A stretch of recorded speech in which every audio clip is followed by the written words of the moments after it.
Good evening, hello everybody, greetings. And can just someone confirm that everything is working well? Sound, image, everything good? You can hear me?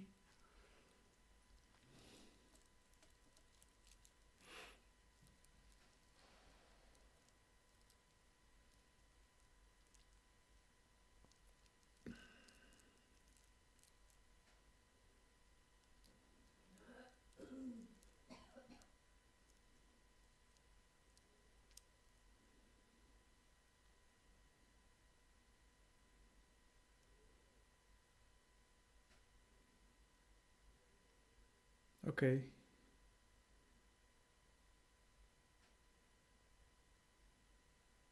No data. Okay. So it's working. You can hear me, yes? Okay, good. All right, great. Good evening, welcome.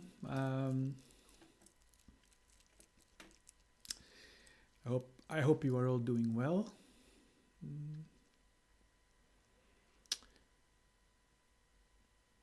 So without any delay, let us continue.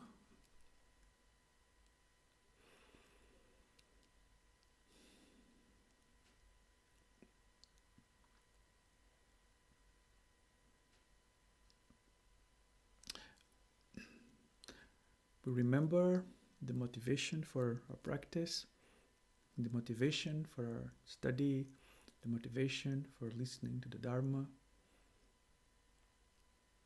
Always remember bodhicitta, the mind of awakening, which is the objective, the goal, the purpose of why we're doing all this. Always keep that in mind, always set that mind, remember, don't forget. So let's just set our mind for a moment.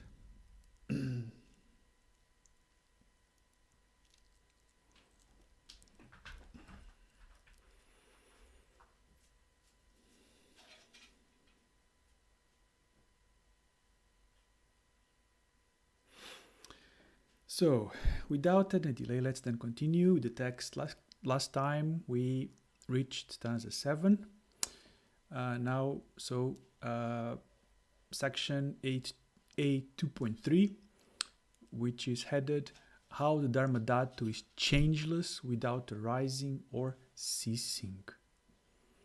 So we continue, or Nagarjuna continues, with the different examples to illustrate different aspects or different points, different aspects regarding the element, regarding the Dharmadhatu.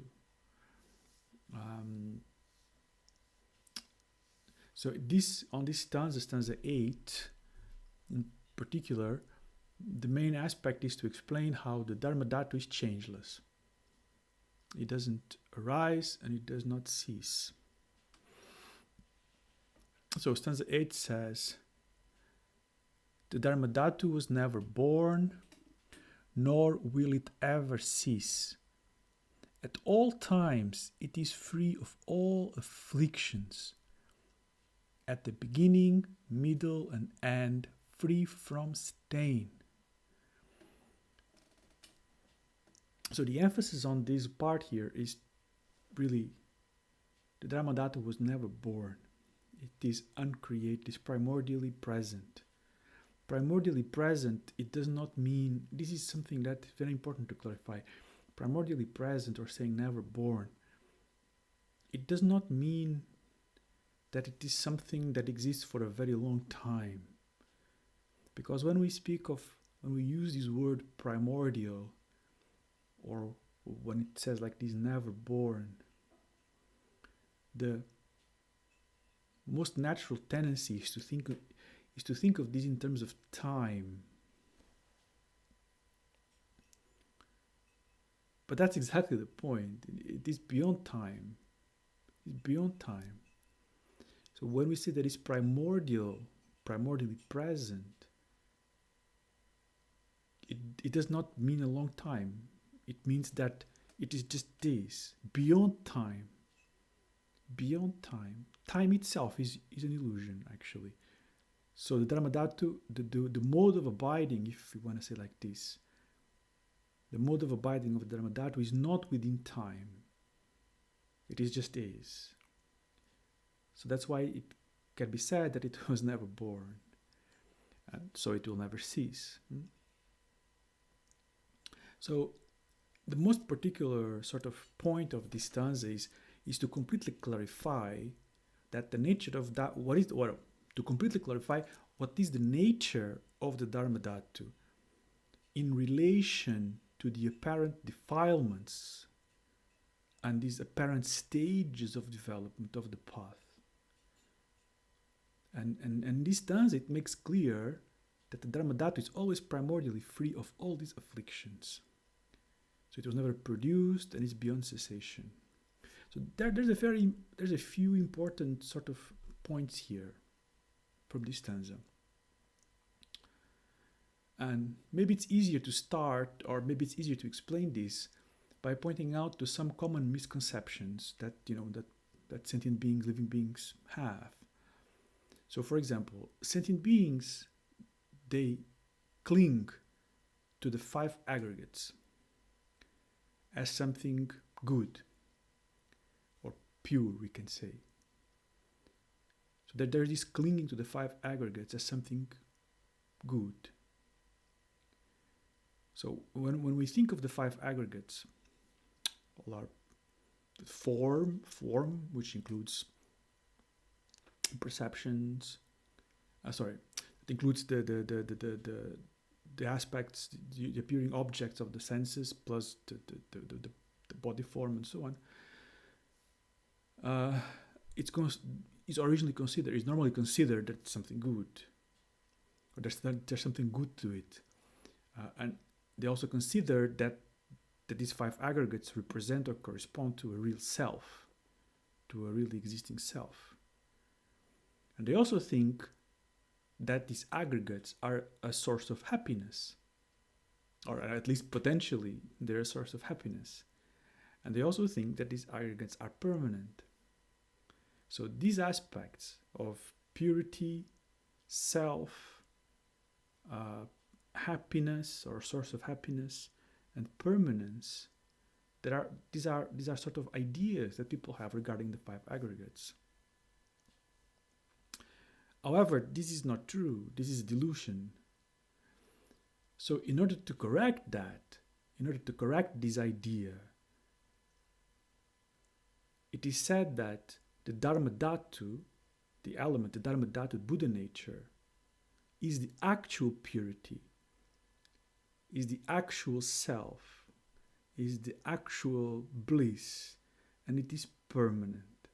So when we read sometimes, especially like for example in the Uttara Tantra, this is stated very, very clearly, very directly, and that can create some confusion in people sometimes, because in the Uttara Tantra it will say things like that is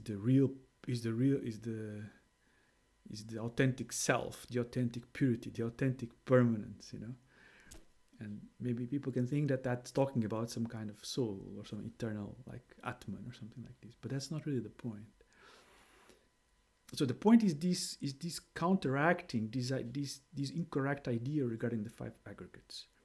The 5 aggregates as being a self, as being a source of happiness, as being permanent, as being a self. So for that reason, it is said that no, the 5 aggregates are not really a source of happiness, quite the opposite. They're suffering. The 5 aggregates are impermanent. The 5 aggregates have no self. The 5 aggregates, they're not, there's no intrinsic purity to them. The Dharmadhatu, on the other hand, the Buddha nature, on the other hand, that is purity. That is self. That is permanent. That is bliss. Okay? Why I say like this? We say that the Dharmadhatu is the actual purity, the actual self, the actual bliss, and the actual permanence. Why? It is purity. It is actually, the Dharmadhatu is actually purity, or the Buddha nature is actual purity, because it is free from all these stains and all these defilements, and its essence is emptiness. That is why it's actual purity. It is the actual self because it is beyond the extremes of establishing a real self or a no self. That's why it's the real self. And it is free from the extremes of a truly existing self and the nihilistic view of nothingness. It is authentic happiness or bliss because there is no suffering, there is no rising of suffering or the causes of suffering, but it's primordially free from suffering. And it is genuine permanence because it is unarisen. And because of the stream of enlightened activity, the stream of the Buddha qualities that manifests benefit is unceasing. As I said, these particular aspects of the teachings on Buddha nature can be a source of confusion, and some people can kind of raise their hand and say, "Whoa, but I thought Buddhists always say no self, no permanence, and now you're talking about real self, real permanence. Very strange Buddhist," you know. But in the Buddha nature teachings, these are explained like this. But this needs to be understood correctly. It is the real self because it is beyond being an entity, but also is beyond being nothingness. It's the actual abiding condition. So in relation to the illusory self, that's the real self. That's the meaning, okay? And it is permanence, not in the sense of being a permanent entity, because there is no such thing, right? So that's one of the main points that we teach, we explain, we understand. Everything is impermanent. But here we say is the real permanence. Why? Because it is permanent in the sense that it is unarisen. As I said before, it's connected to this primordially. Primordially doesn't mean something that exists for a very long time. That would be something permanent. That's not the case. It is not something that exists, primordially. It is just the natural suchness of the mode of abiding of reality. So it is permanent in that sense, not as a permanent entity. So that's why it's the real permanence. Okay. So this forces kind of the correction of this. It forces a correction of these mistaken ideas of permanence, self, and so on. But while at the same time, it prevents us from falling into nihilism. Do you understand? This is very important, and it is a very skillful way. Because one of the big dangers sometimes, as I think I explained in the previous session, is this danger into falling a little bit too much into emptiness, a bit too much into nihilism, a little bit too much into nothing. Kind of some abstract kind of, empty, nothing. And these teachings prevent us from doing that. It kind of corrects us back to kind of the middle point. No real self, but that doesn't mean nothingness. And that naturally abiding luminosity, that's the real self. But it's not a thing, it's not an entity. It is beyond the four extremes. Okay, so that's what this stanza is emphasizing, is this aspect. Okay, then the next one, A2.4. The next two stanzas, is pointing that the stages themselves are not different. So before we briefly started to talk about these stages, right? So through the examples of the holes in the pot, that it seems like there's a development.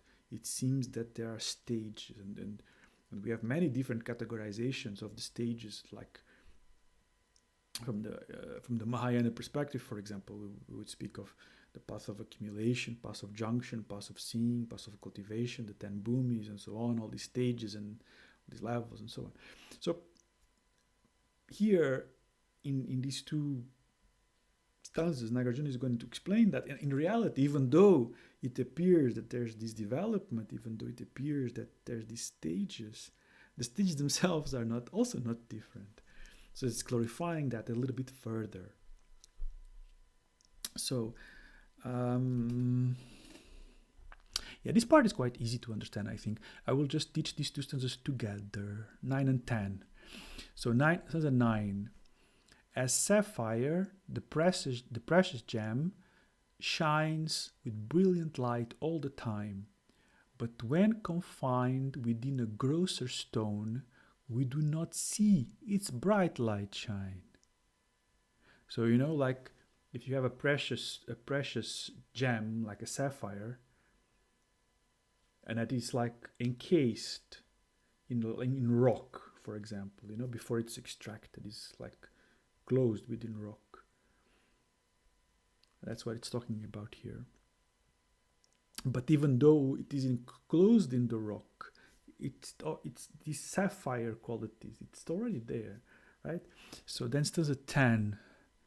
Just so, although obscured behind afflictions, the Dharmadhatu has no trace of flaw.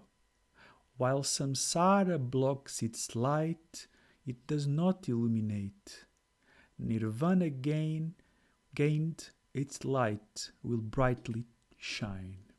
So as in this comparison with the sapphire that is encased in stone, also the Dharmadhatu, when it's obscured by these afflictions, which we call samsara, it does not seem to illuminate, it doesn't seem to shine through. But once these afflictions are removed, which is the purification, as we spoke before, which we can call nirvana or the dharmakaya, then this light shines. So this is simple to understand. So a precious stone, like a sapphire, which is the example that is being used here, has some particular qualities, right? Like its particular kind of color, its particular kind of like bright or luminous brilliancy of the gem, and I think in ordinary sense in our world we could say also that it has value, right? I mean, if you have a precious stone, it has some kind of value. You can sell it for a lot of money, for example. So it also represents great wealth, for example, right? So it has these kind of qualities, and these qualities, like its color and these properties and this potential of being a valuable object, that is always present in this gem. It doesn't matter if it's buried in the stone or encased in the rock or not. It's already, these properties are already there, even though they're not usable, right? The main emphasis here is on the fact that this precious gem has these qualities itself. So the stone, which is encasing it does not taint, it does not damage, it does not take away the properties of the sapphire. The same is applicable to the Dharmadhatu. But once the defilements are cleared away, then it is clear. So it's not that the gem has been, it's not that the gem, when it's under the ground, is less valuable or impure or more or less pure than the gem that is outside. Do you get it? It has the same properties, the same purity. So in the same way, it's not like our Buddha nature is less valuable or less present at the time of a sentient being, or the time of the path, or the time of the result. We can perceive these stages. We can perceive this is a sentient being, this is a practitioner on the path, this is a bodhisattva on the levels of which some realization, this is a Buddha, and there's this, and in the way that manifests, it's different. Just like the sapphire, when it's in the rock, you can't sell it, you can't trade it, you can't go and sell it and buy a house. But not the potential is the wrong word, but that value is already there. It's already there, just not usable yet until you take it out of the stone, right? So that's the point. So the Buddha nature is also like this. The Buddha nature is not less valuable right now when someone is a sentient being. It's not less there. There is no difference in that way. So, and this also applies, like I said, to the stages of the path. that even though, as we explained before with the example of the pot and the holes, even though these qualities and realization seems to develop and grow, that's not truly so. So the full qualities of the Buddha nature are never changing. The Buddha nature never becomes more developed or less developed. The qualities of the Buddha nature never become bigger or stronger or weaker. It's always same. That's the point that these two stanzas are trying to make, and this is quite important. I come back because I think the next example will help to, because there's something else I want to explain, but I come back later.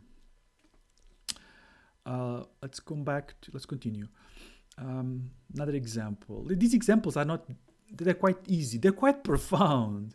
And I really invite you to really look at these examples and reflect upon them, because these examples are talking about your own nature. To understand this distinction between what is your Buddha nature, what is your luminous mind nature, and why is it that that's not visible to you right now, the relation between that and this affliction. This is really important, these examples actually. Also how the path functions actually. What is the path in fact, right? These examples are they're easy to understand, but they're quite profound and quite useful to really reflect. So 8.2.5, the example of gold. Stanza 11. If the fundamental element is present, work will yield the sight of purest gold. If the fundamental element were lacking, the labor would produce no fruit but woe. So that's actually even a sutra, I think.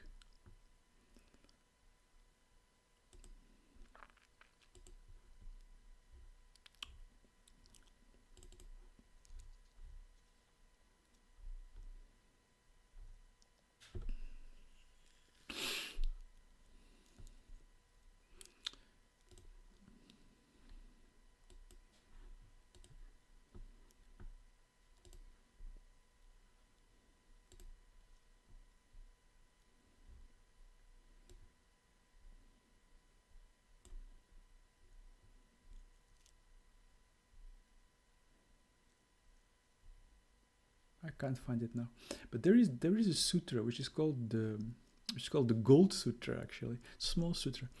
Anyway, I think you can find it even in the 84,000 translations. But anyway, so what is the point here? The example of gold.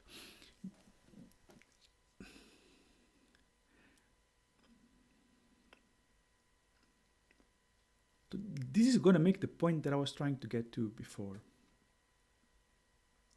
So the stanza goes, if the fundamental element is present, work will yield the sight of gold.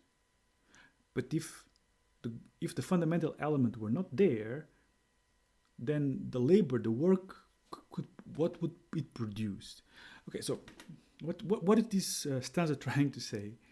This stanza is very, very direct, I think. There's sometimes many debates in Buddhist circles about this topic, but this stanza from Nagarjuna should just clear everything up, actually. So, if we try to dig for gold, let's say you're searching for gold, and you're going to dig for gold somewhere where there is no gold. You are going to dig for gold somewhere where there is no gold. No matter how much you dig, no matter how much rock, how much soil you take, how much soil you sieve through, the only thing you'll get is a lot of hard work, a lot of labor, as it says there. But you will not get anything of value at all. It doesn't matter. You can work all your life, digging and digging and sieving. If there's no gold there, what can you do? No. You can say work hard, practice hard, practice harder. Yes, but if there's no gold there, what can you do? Your work will not produce anything. However, if there is gold there, in that place somewhere. Then, if you dig, remove the rock and so on, it is certain that at some point you'll start seeing that little shining, shining golden light appearing. So, in the same way, if we would think that Buddha nature is not already present, and more importantly, that Buddha nature is not already present with all its qualities, with all the Buddha qualities, already there, then to practice the path would be the same as digging in a place where there's no gold, with the hope that some gold will appear later due to our digging, that my digging will make the gold appear. No, it's impossible. It's not like this. So if the Buddha nature were not already there, present and fully complete with all its qualities, then the path could not produce it. Not possible. Therefore, the conclusion here, what Nagarjuna is trying to say is that any approaches or any views that claim that Buddhahood and the qualities of Buddhahood are the result of the accumulation of merit and wisdom, and that these qualities are to be cultivated, these kind of ideas that we do find and hear in sometimes. This has no basis. It has no basis in tradition. It has no basis in the Buddhist teachings. It has no basis on the great masters of the roots of the tradition, like Nagarjuna, right? So this is a mistaken idea. However, as it will be also explained very clearly later on this same text, that doesn't mean that a path is not required. So there are other extreme ideas that will say that, well, if Buddha nature is complete with all its qualities, no path is needed. Every path, every talk of a path, every idea of a path, of a cultivation is wrong, is a waste of time, and is a mistake, because Buddha nature is already complete. There's also this kind of idea, which is another extreme. This is also wrong. Okay? Both extremes are wrong. Yeah, the Gold Sutra, Ambrose. Yeah, that's one. So both extremes are wrong. So one extreme is to say that Buddhahood and the qualities of Buddha are something that you have to accumulate and develop and cultivate through the accumulation of merit and wisdom. They're not there yet fully complete. You have the potential, because there's actually some schools of Buddhism that understand Buddha nature as a potential. This is a very big topic in some circles. So some schools say this, that Buddha nature is a potential only, and that you have to develop that to manifest the qualities. This is completely wrong. Like Nagarjuna explains here, if the gold was not there, you can dig all your life, you find nothing. So if the qualities of Buddhahood, if Buddha nature were not already there, you can practice the path for eons and nothing will come. On the other hand, there are also other groups of people that say that then in that case there's nothing to do. Just sit there or whatever, go about your life, and you just have to understand this, and miraculously you'll become Buddha. No, that's also not going to happen. So these are two extremes, okay? Two extremes. Very important to understand this. Very important. Don't fall into any of these two sides. Understand your Buddha qualities, Buddha nature is there. It's fully complete, fully matured, fully present right now. But that doesn't mean you don't have to practice to open up this wisdom mind, to clear away, to make the holes in the pot, if you will, or to take away the pot. Okay?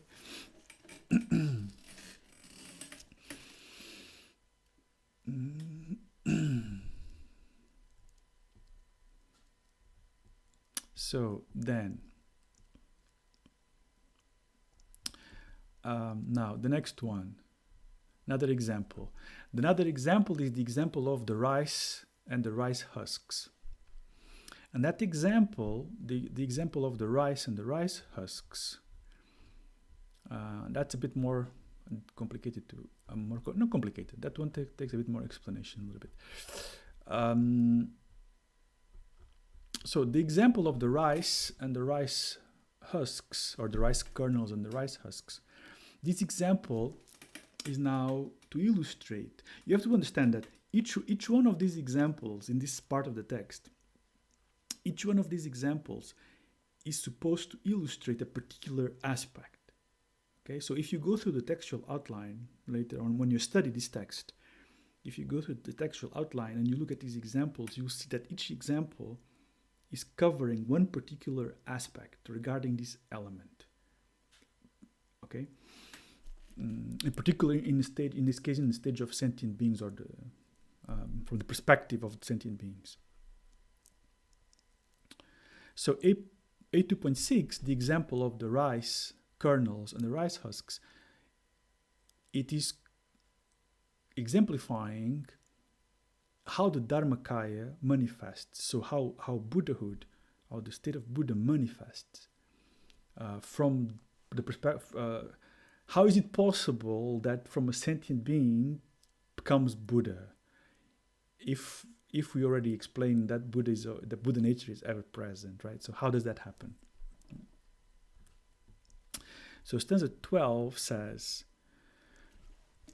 as kernels are not considered to be rice, and this is actually quite nice, sorry for the interruption, and this is actually quite nice because Nagarjuna is explaining all these such subtle and profound topics, all by examples, all just by metaphors that we can easily understand. This is one of the things that I really like about this text, is how elegant it is, in the sense that such profound principles are explained using mostly examples and metaphors that are so representative and so meaningful, actually.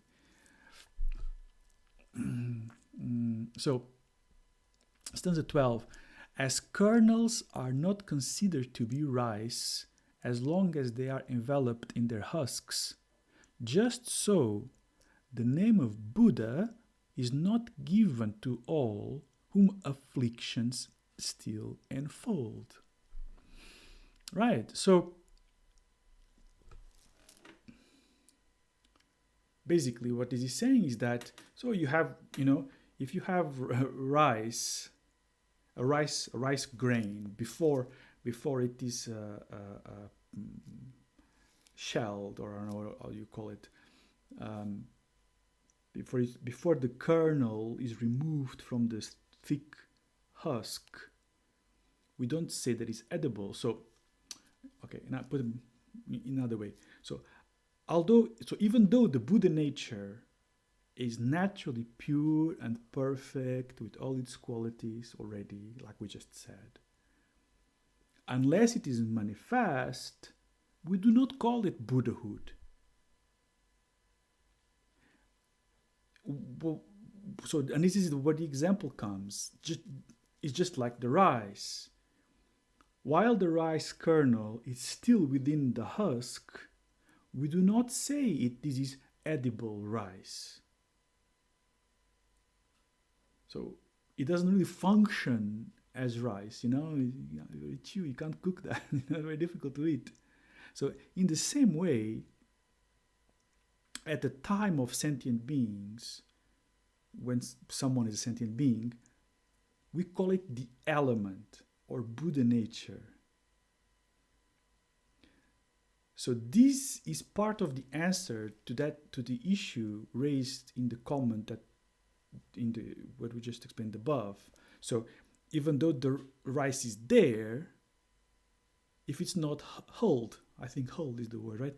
If it's not hulled, it's not edible, right? So until you hull the rice, it's not edible. It's there, but it's not edible. So we don't call it rice.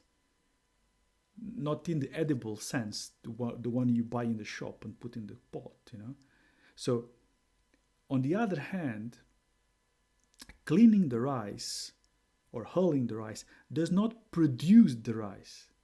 There's no need to do that, right? So this is just to explain the difference between, so at the time of a sentient being, we call it the element or the Buddha nature. And at the time of a Buddha, we call it the Dharmakaya. But it is not different things. Do you understand? We call it the element because it's there. It has all the full qualities. Just like the rice inside the husk is there. The rice inside the husk, it has all the nutrients and it's fully, a very good rice. But it's not functional until you take the shell, the husk away. In the same way, the element is there, complete with all its qualities, but it's not functional as Buddha. So what we call a sentient being and what we call Buddha is just that difference. That's all. I think there's a passage in one of the texts from a Sangha.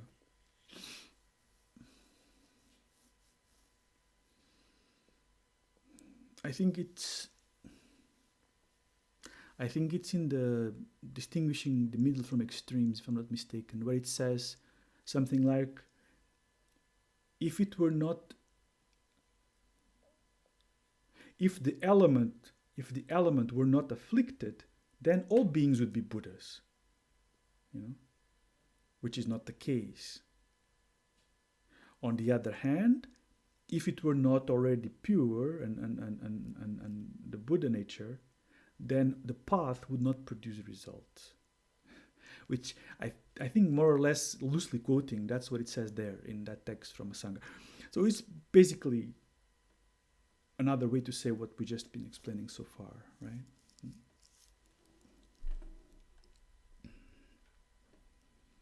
Then the example continues though. So stanza 13. And just as when loosened from the husk, the rice itself is what appears, just so the Dharmakaya itself, when loosened from afflictions, freely shines. So this is now continuing, clarifying the example. So when loosened from the husk, when the rice is released from the husk, the rice itself appears. In the same way, when the afflictions are cleared away, then the Dharmakaya shines. And then we call it Buddha. But nothing has changed. From the perspective of the element, nothing has changed. Now it's Buddha, now it's Dharmakaya, but nothing has changed. So, however, we must understand that when it is released from the afflictions, automatically it manifests fully all its qualities. And this is the part that is very important, because when we speak of the element, if you remember earlier, I explained this, we have the aspect of purity, right? The empty aspect, the aspect of the primordial purity of emptiness. But not just, there's the qualities, the natural qualities that are spontaneous and are intrinsically to the element, to the Dharmakaya, that then become completely apparent, completely manifest. It's already there, just like the value of the sapphire is already there. And what are these qualities? What are these qualities? And now there's many big lists. When I put this on the annotated version, you can study. I'll add some more. I'll add more things. I'll give some examples now, but then I'll put a bigger list so you can have an idea, because these things are normally explained in this type of texts. I think, if I'm not mistaken, if I remember correctly, the full list, it includes, I think, the 22 or 25, 22, the 22 sets of qualities, 22 collections of qualities, which are the 22 collections of qualities of the Dharmakaya, or of the Buddha nature, which are inherent in the Buddha nature. They are already there. They're already there in your mind stream, fully complete. Some of them are usually explained more commonly mentioned than others, but I think in total there's 22 collections of qualities. For example, the most commonly ones that we can understand, they're called the four fearlessnesses. The 4 fearlessnesses, the 10 powers, the 18 special qualities. For example, these are just some. These are 3 of these 22 sets of qualities. So, for example, what are the four fearlessnesses? The 4 fearlessnesses are fearlessness in asserting perfect realization, fearlessness in asserting perfect abandonment, fearlessness for the sake of others or for the benefit of others, showing the path to awaken to liberation, fearlessness for the benefit of others in showing the obstacles on the path. So what does this mean? It means that a Buddha, so someone is not the right way to say it. When this element is freed, right? So when the Dharmakaya manifests fully with all its qualities, that's when a Buddha, now we're speaking about a Buddha now, a Buddha will say, I have attained Buddhahood. And has no fear in saying that. I have attained perfect abandonment. I have abandoned all defilements. I have abandoned desire, anger, aversion, jealousy, pride, ignorance. I have completely abandoned forever all that. And there's no fear of saying that. Only a Buddha can do that. Only a Buddha can say this without fear. Fear here means that what? It means that there's no hesitation. Even because you can say, someone can be a little bit crazy, Someone can be a little bit crazy and say, oh yes, I have no anger. I am free from anger. I am free from desire, And they can just say like this and seem very convinced about it. But in the back of their minds, there's kind of, I hope I'm never put in a position where I have to test that, where my life is in danger or something like that. Only a Buddha can really say that really without any zero fear, without complete. I have abandoned all anger, all aversion, all fear, all ignorance, and say that without any trace of hesitation. Or to state, I am Buddha. And to say that really without any fear of being challenged, for example. Or fearlessness in pointing the path to freedom. Sometimes spiritual teachers are a little bit afraid of saying certain things to people. You shouldn't do this, you shouldn't do that. You shouldn't behave in this way. You should practice more.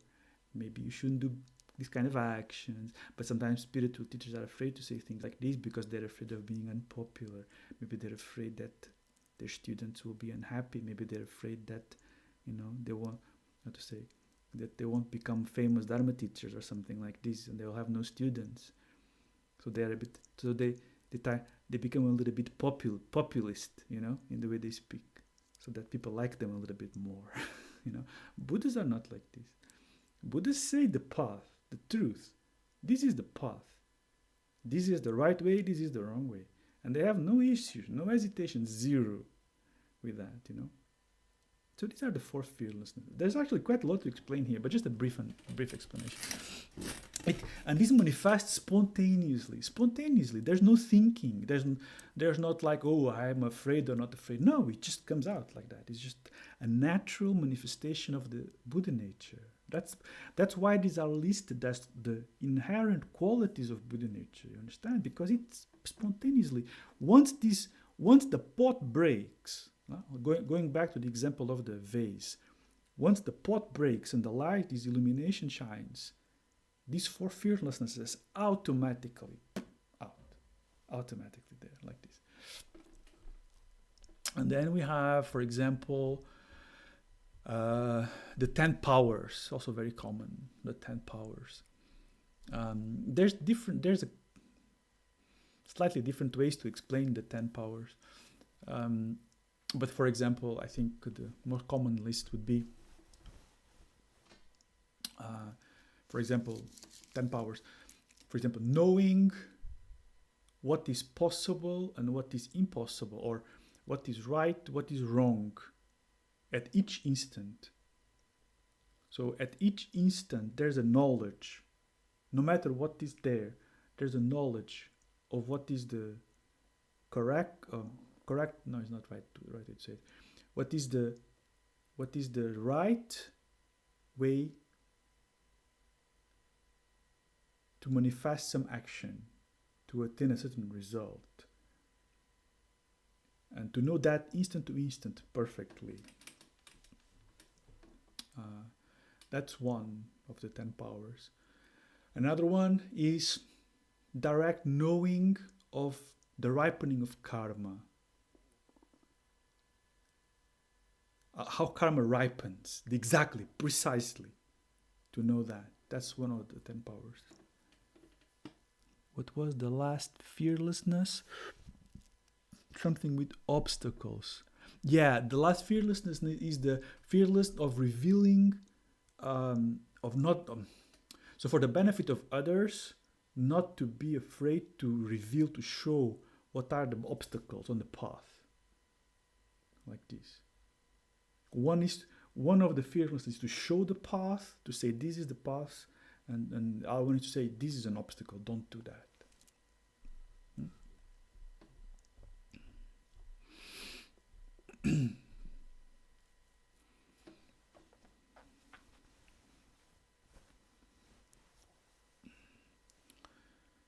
So I was saying the powers. Yes, so the ripening of karma, to know exactly, to know precisely what is the ripening of a certain action.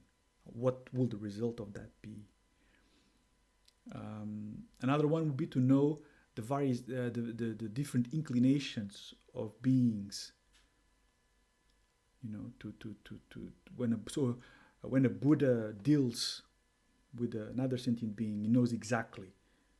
You know, what is the personal inclination or the karmic inclination? Karmic is not really right to say. This person has this particular kind of inclination, so I should say like this or say like that, or answer this way or answer that way, or explain this way or explain that way. Or this person has an inclination that can attain bodhisattvahood, and this person should be kind of Shravaka path or something like this.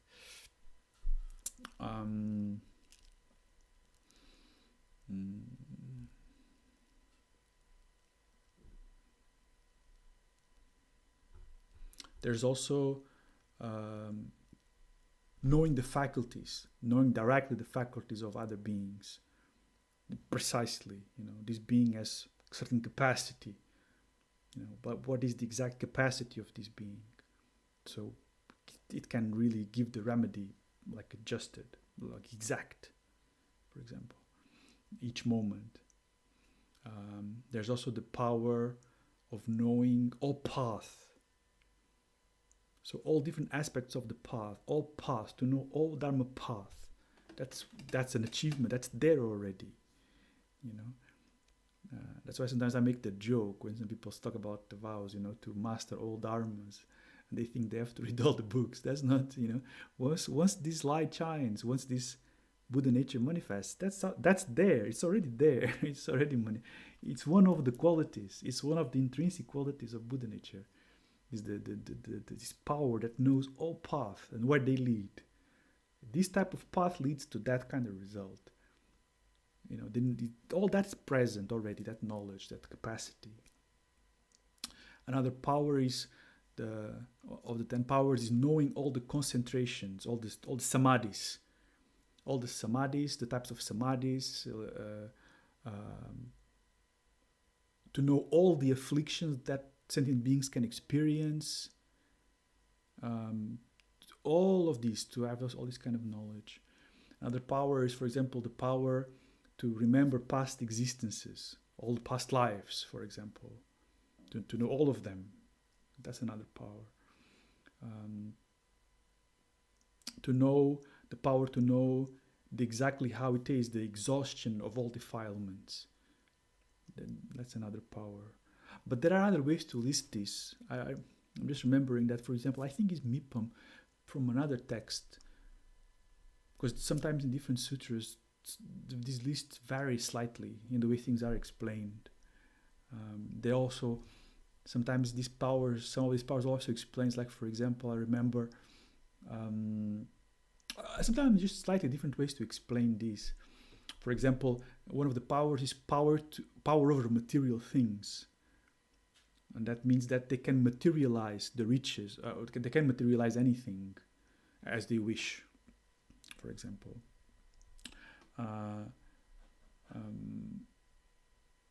Power over birth, there's another one.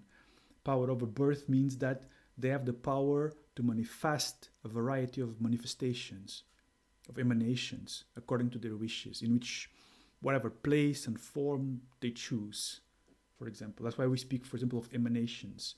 A full Buddha can manifest birth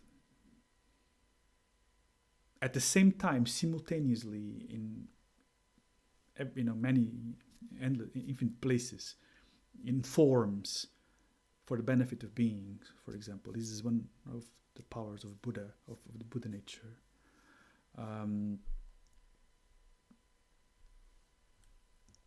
What else?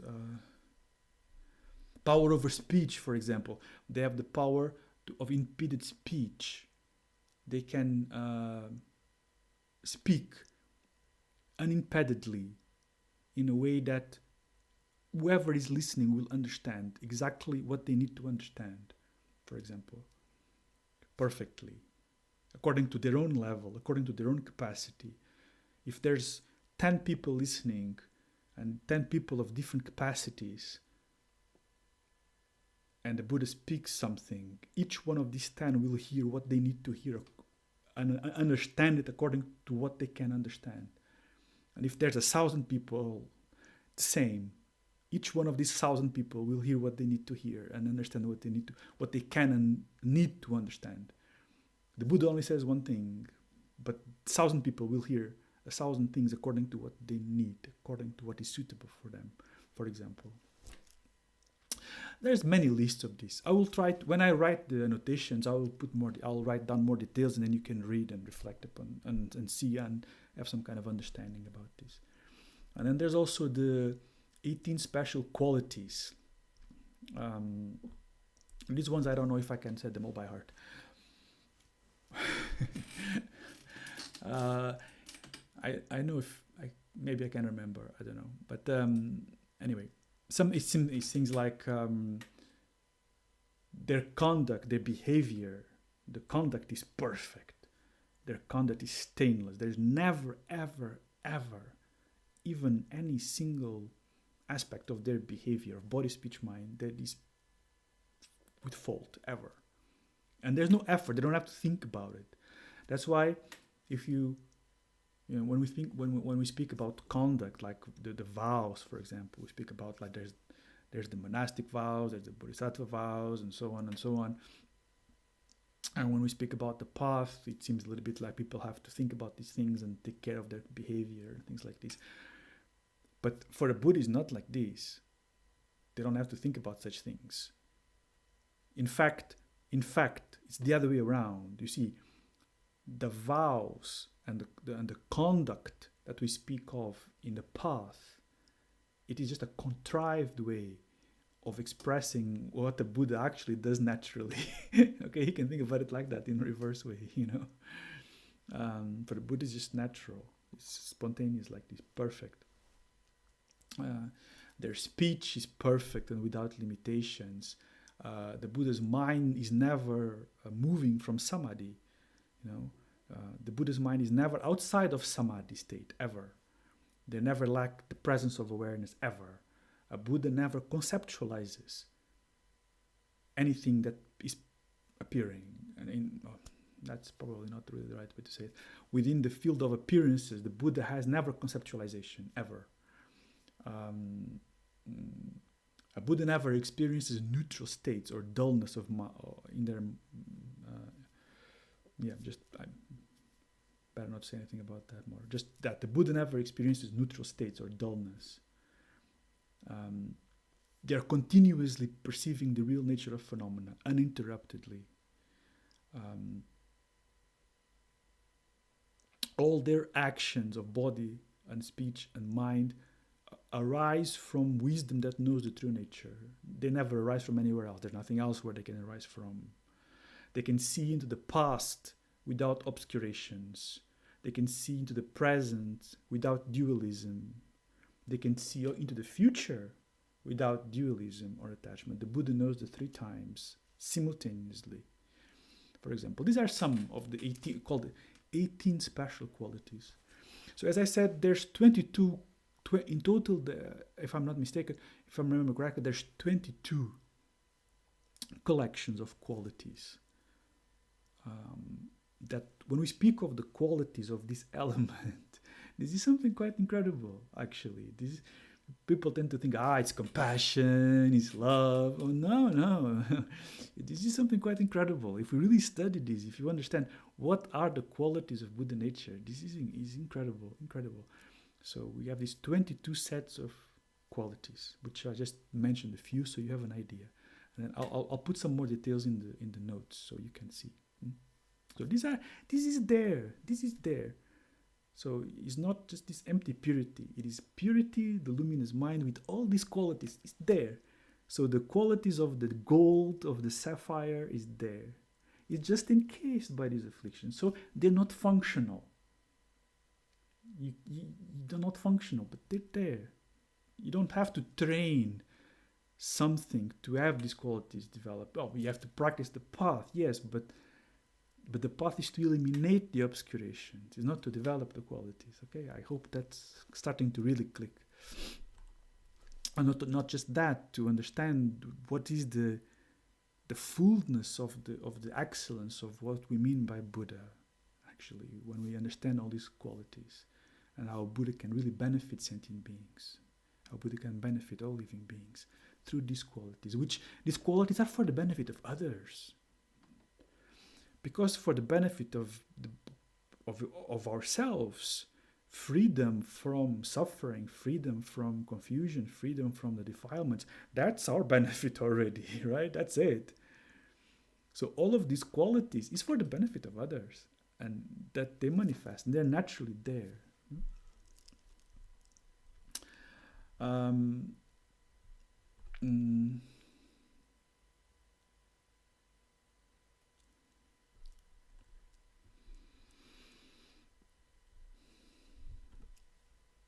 There's also, it'd be useful to say before we finish, there's also the six higher cognitions. I just remembered. There's also the 6 higher cognitions. But this one is quite common. This one appears a lot. You find it in many lists. The six supra. Sometimes it's said 6 supra knowledges, or the 6 divine knowledges, which is divine eye, divine ear, knowing the minds of others, knowledge of past lives, of one's own and others, and a cognition that allows the performance of miraculous feats, if you will. And what's the last one? So, divine eye. Divine eye is the cognition of forms which are far or near, subtle or gross. So basically, ability to see far or near, small or large. Divine ear is cognition of all sounds, languages. A fully enlightened Buddha can understand all languages, of all kinds of beings, creatures. Can understand everything. It's a divine ear. Knowing the minds of others, knowing of past lives, one's own and others. A certain cognition that allows them to perform feats in relation to apparent reality, which we would consider miraculous feats. And the last one, the cognition of the state where all defilements are exhausted. So I think that's the last one. So this is called the 6 supraknowledges. And this is also inherent in Buddha nature, these 6. Naturally manifest, like this, naturally manifest. So this is just some examples. I'll write all this down in the notes. I'll put some quotes there so you can see. So when we speak of the inherent qualities of the jewel, of the gold, of the sapphire, this is the kind of stuff we're talking about, okay? Normally we just simplify it all by saying, compassion, wisdom, and power to benefit sentient beings, and that's kind of a reduction. It's kind of a reduction. But when they're explained, there's more, because then there's the major marks, the minor marks. Anyway, it's many. That is all inherent to this element. Okay. I wanted to actually try to do the banana tree. Can I do the banana tree? It's 8 o'clock. It's quick. Banana tree is quick because this is easy. Let's do the banana tree. 8.2.7. The illustration of its manifestation. It's only 2 stanzas. I will teach them together because they're easy. So now it's the example of the banana tree. The example of the banana tree is an example in relation to the manifestation of the element. So I will read them both together because they're together.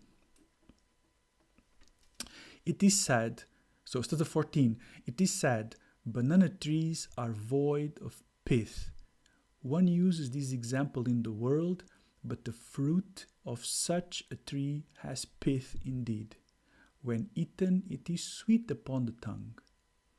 Just so, samsara has no pith, and if beings can remove affliction's peel, the fruit within Buddhahood itself, the nectar for all corporeal beings to taste. So now we're speaking about the manifestation of Buddhahood from the perspective of still sentient beings, how that can come about. So this pith, I have trouble with this translation. I have 2 translations. I have 2 translations of the root text, and I'm not really sure about this word. About this word pith. I don't know what the original Sanskrit is, but from the meaning and the commentary, because of course I'm basing myself also on the tradition of commentary of this text. Obviously, I'm not inventing these teachings, right? So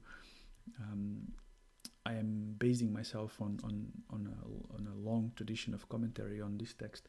So based on the commentaries on this text, I'm not sure about the word pith here. Let me explain briefly. So as far as I understand, the pith, the meaning of pith of a tree, and I mean, I'm not expert in trees.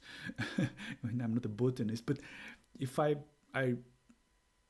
understand correctly, the pith of a tree is the center of the branch or a new growth of the tree.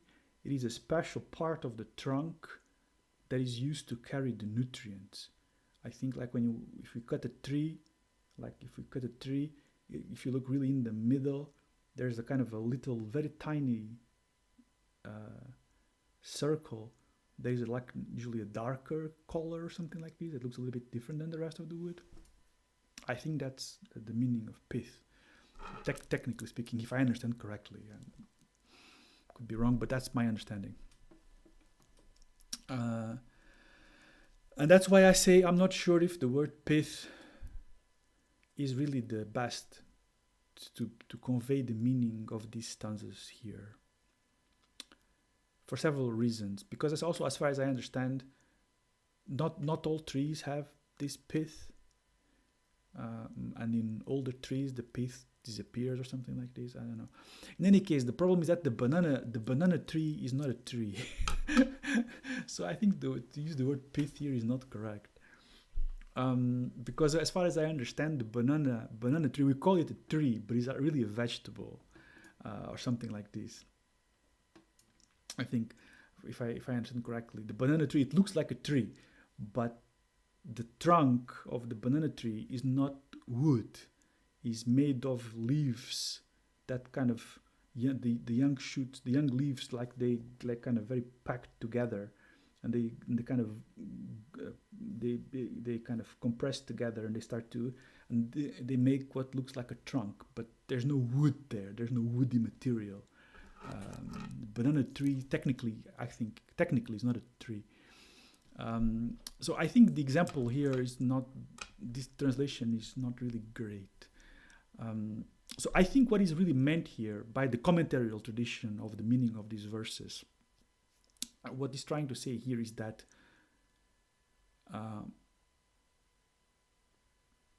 really trying to, the word pith probably would mean the core or the center of the trunk, right? The heart, the core center of the trunk of the tree. I think that's really what's supposed to be. That makes much more sense in the context of this example.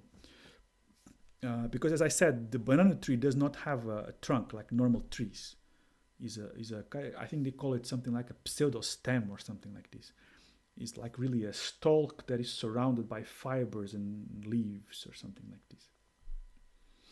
There's no wood there. Anyway, so they have this kind of thing, it's called a pseudo stem, I think they call it, which is like all these leaves packed together.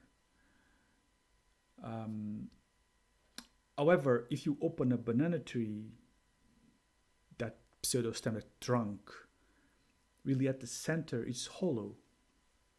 It's hollow. I think it's even edible, that thing. And it's hollow.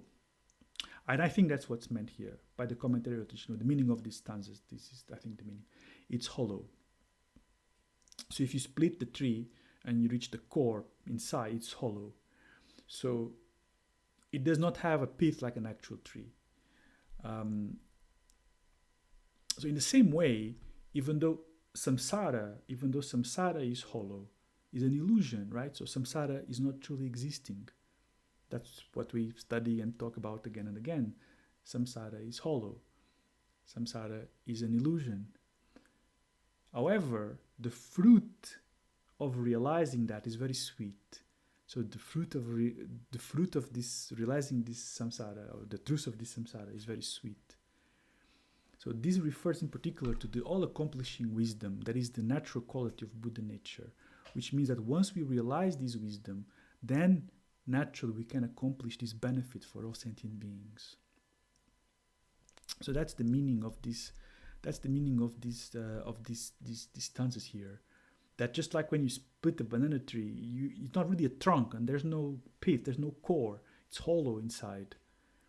But yet, the fruit is very sweet. So like that, samsara is hollow. Samsara has no essence. Samsara has no true existence. But once we remove that shell of ignorance, the fruit is very sweet. There's another way to understand this, which probably makes even more sense, which I just came to me now, because I remember reading that the pith, the core of the banana tree is edible. Actually, you can actually eat it. People eat it. I think it's very common in some Asian cuisine.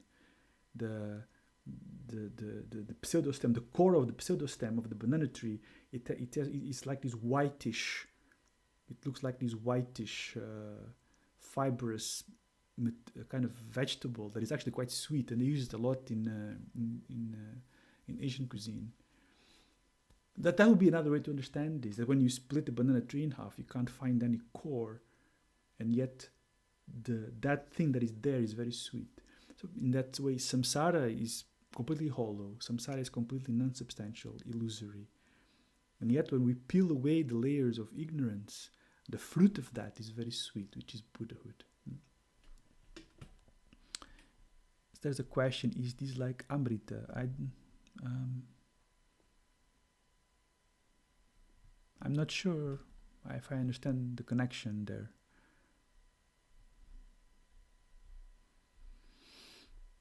Okay, so just to finish then for today, now this, because now we ended section A of the text, which is the element at the time of sentient beings.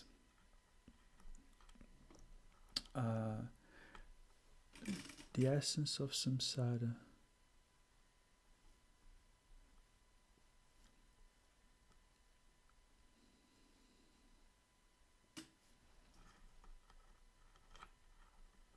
Samsara, when you realize its true nature, is enlightenment, is Buddhahood, is the element. That's what's saying here, and that's fruit is sweet. So I guess maybe you can say like that, metaphorically speaking, maybe, yes, why not? You can say like that. It's very sweet, like Amrita.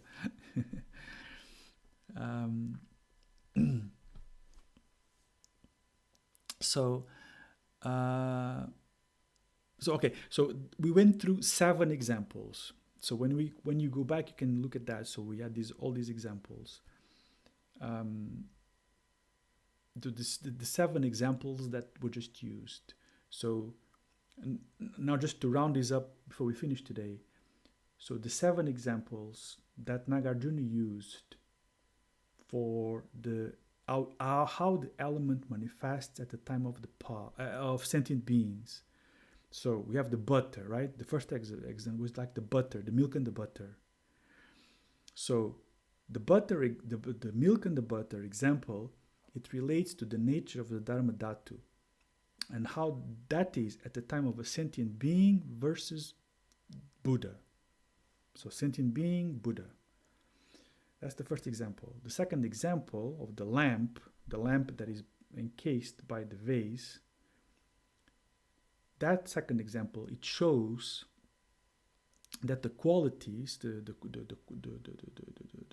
qualities of the Dharmadhatu are intrinsic, are naturally present there, even though they're not visible. The third example, which is the example of the jam, teaches that the Dharmadhatu does have its own qualities of being free from obscurations and manifesting benefit.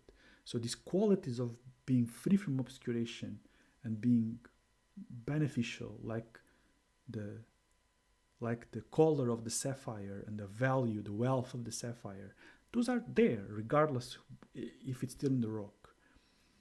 The example of gold shows how it is in relation to the Sambhogakaya, being free from production. It means that later we'd go more into that, but like very, very brief, it shows that the realization or the manifestation of the Sambhogakaya form, it is actually not produced, it is also spontaneously present. And the example of the rice and the husk shows that we cannot see our Buddha nature or our Buddha mind until we are free from defilements. Even though it's all there, all qualities, it is not functional until we purify the defilements. And finally, the example of the banana tree is related to the result, the fruit, as I just explained. So in this way, these 7 examples really illustrate any confusions we may have about how is it that it's possible to have this element, this Dharmadhatu, this element, this Buddha nature, at the time of being a sentient being, completely perfect, pure, present, full of qualities, and we don't know about it. And how is that can become Buddha? So these 7 examples exemplify and demonstrate how that is at the time of the sentient being in all these different aspects. And if you study these 7 examples and you reflect upon it, you'll get this deep conviction about your own Buddha nature. And how to say, you gain a great confidence about the path. And also at the same time, a great relaxation. Relaxation not in the sense of being lazy, or relaxation in the sense that you understand that this result isn't... Because if you think, oh, I have to work to produce all these Buddha, that's exhausting. That sounds... No, there's nothing to do. Only purify these defilements. So it really gives a very different perspective to the path. It makes you more diligent, but diligent in the right way. Diligent in the right way. Okay? With a clear understanding of what you're doing and why. And why we speak of what to avoid and what to do and so on and so forth. So these 7 examples are very important. Okay? Okay, so I think it's enough for today. Any questions?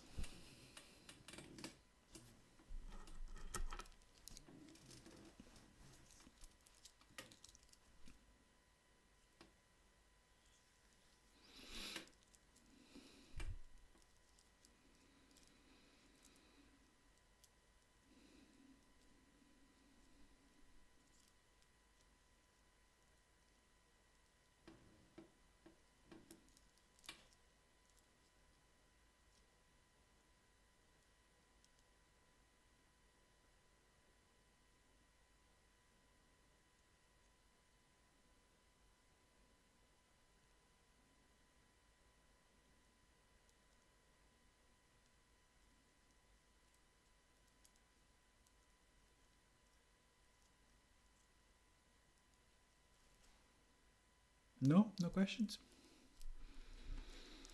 I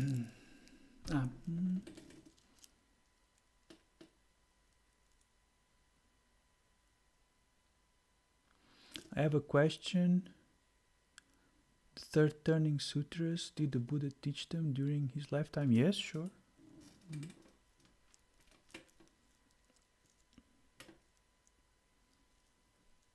Yes, if you read the Lankavatara or the Samdhiminokana Sutra, the Queen, some of the most important third turning sutras that talk about Buddha nature and these principles is the Samdhiminokana Sutra, the Lankavatara Sutra, the Queen Srimaladevi Sutra. If you read these sutras, you see the Buddha speaking there. Thus, I have heard the Buddha was there and the Buddha said this and so on, so on, so on, like the others. Yeah.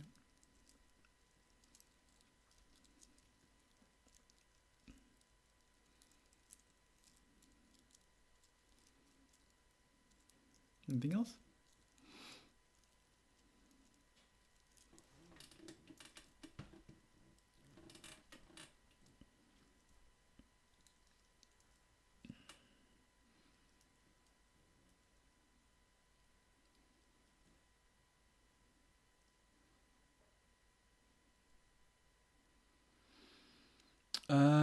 The Diamond Sutra was also hidden by the Nagas. I don't know. I don't know the answer to that question.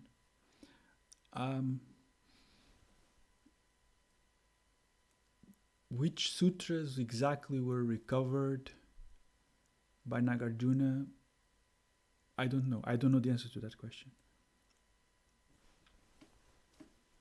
I'm not sure if that was one of the sutras on that list or not.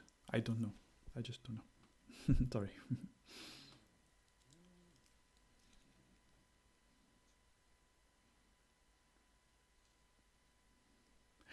I don't know. I don't know. Normally it is the reference to that I'm familiar with is that Nagarjuna recovered Prajna Paramita Sutras from the land of the Nagas.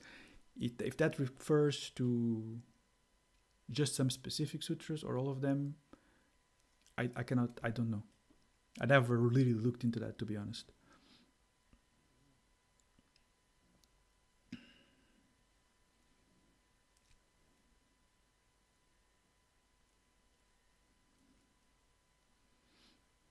Anything else?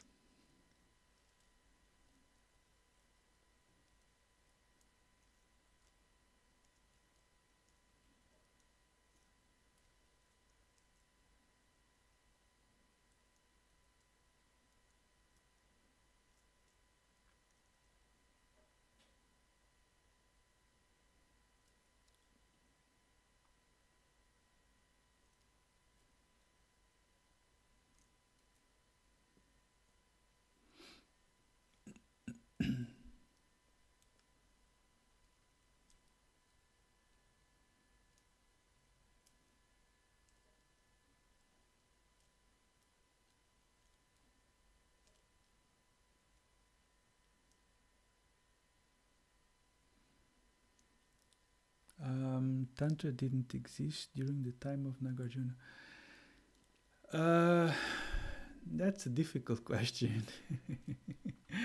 That's a difficult question.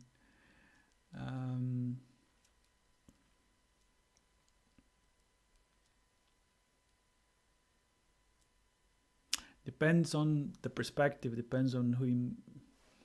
Depends on the perspective. Depends on whom you ask, I suppose.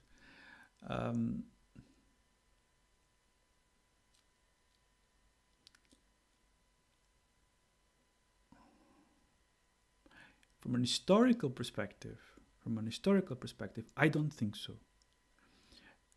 There's sort of two camps on this. There's sort of two groups here. Some people would say yes, and some people will say no. Okay. Some people will say yes, it existed. It was just orally transmitted. There was no written down. It was only oral transmission, practical transmission. It was never written. And that Tantra arose shortly after the Buddha's passing. It was taught from the Sambhogakaya form. Other people will say no, that Tantra arose around 4th, 5th century, so a little bit after Nagarjuna. At least that's when the first tantric literature texts actually start to appear. So it depends on how you mean, what you mean if it exists or not exists as well, I guess. If something starts to be written down and formalized, it probably means that it was already something happening, something present before, that only later started to make it into formalized system, formalized writing. So it's possible that both groups are right in their way, that, you know, I don't think there's a concrete, conclusive answer to that question. I think probably some form of tantric in terms of practice did exist, but the actual development of the tantric system as such, as we would know it today, clearly only started to be developed around the 4th, 5th, 6th century or something like this.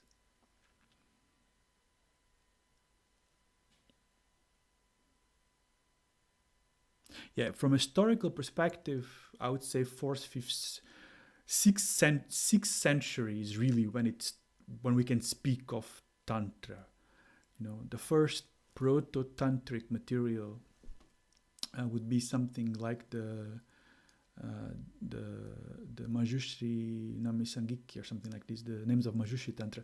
But that's not really yet what we would call Tantra full-fledged. It's still something very, is not fully developed yet.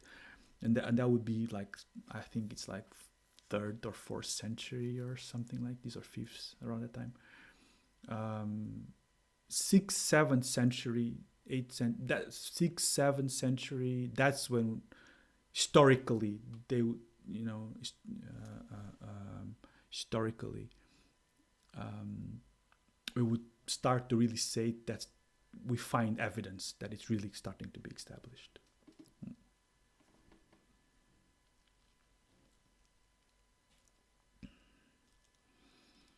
Anything else?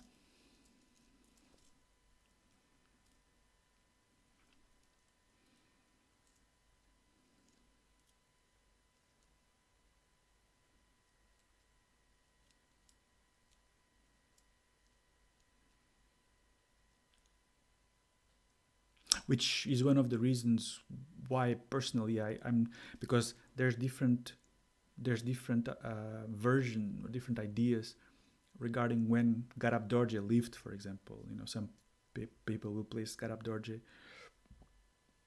just like in the 1st century, sometime in the middle of the 1st century. Some people will put Garab Dorje even before the 1st century. And some people place it later. Myself, I consider Garab Dorje to be a 7th century figure. Actually, the founder of Dzogchen, I consider him to be a 7th century figure, because it is very clear from Garab Dorje's from the geographies that he would have been involved with texts like the Garbha Tantra, for example, that wouldn't, at least by all records, didn't exist in the 1st century. Things that are clearly 6th century, 7th century, the texts, practices, tantras, and so on. Personally, I'm on the position that Garab Dorje is a 7th century master for that reason. But you'll find different camps here. You know, this is ancient history, and this can be a little bit fuzzy. Anyway, any more questions?